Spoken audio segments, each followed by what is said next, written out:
ലോക്സഭാ തെരഞ്ഞെടുപ്പിൽ CPIM BJP അന്തർധാരയെന്ന ആരോപണം തുടരുന്നു. കെ മുരളീധരൻ വോട്ട് മറിക്കാൻ LDFന് BJPയുമായി ഡീലുണ്ട്. നരേന്ദ്രമോദിയെ ചോദ്യം ചെയ്താൽ കുടുംബം അകത്താകുമെന്ന ഭയമാണ് പിണറായി വിജയനെന്നും കെ മുരളീധരൻ വിമർശിച്ചു. LDF തിരിച്ച് BJPക്ക് മറിക്കുക എന്നുള്ള സംശയമാണ് ഇവിടെയുള്ളത്.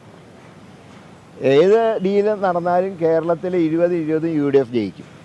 കാരണം ജനങ്ങൾ UDFനെ ഏറ്റെടുത്ത് കഴിഞ്ഞു. ഇനി അതിൽ യാതൊരു മാറ്റവുമില്ല. അതുകൊണ്ട് ആരെന്തൊക്കെ ഡീല് നടത്തിയാലും കേരളത്തിലെ 20 സീറ്റുകളും UDFനാണ്. രാഹുൽ ഗാന്ധിയോട് ചോദിക്കുന്നതിന് പകരം നരേന്ദ്രമോദിയോട് ചോദിച്ചാൽ സ്വന്തം കുടുംബം അകത്താവുന്നുള്ള ഭയമാണ് മുഖ്യമന്ത്രിയെ നയിക്കുന്നത്.